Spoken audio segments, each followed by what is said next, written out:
প্রিয় দেশবাসী, প্রিয় যুব সমাজ, ছাত্র সমাজ, মেহনতি জনতা এবং প্রবাসী ভাইয়েরা, আগামী 6 এপ্রিল জাতীয় গণতান্ত্রিক পার্টি জাগপার ৪৫তম প্রতিষ্ঠা বার্ষিকী।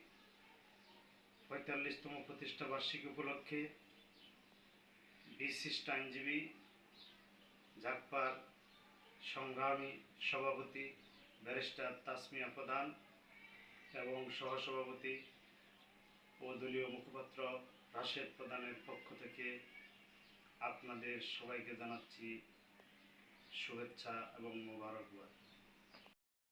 জাগপার ৪৫তম প্রতিষ্ঠা বার্ষিকীর ডাক আওয়ামী অপরাজনীতি এবং ভারতীয় আধিপত্যবাদ নিপাত যাক, এই স্লোগান নিয়ে আগামী দিনের একটি স্বনির্ভর, বৈষম্যহীন, দুর্নীতিমুক্ত এবং দখলবাজ, চাঁদাবাজ, সন্ত্রাসমুক্ত বাংলাদেশ গড়ার লক্ষ্যে জাতীয় গণতান্ত্রিক পার্টি জাগপার কাজ করে যাচ্ছে।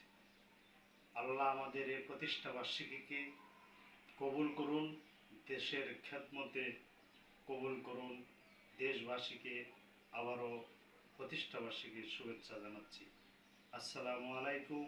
বিজয়ের পথে যাত্রা শুরু, জীবন অথবা মৃত্যু। আসসালামু আলাইকুম।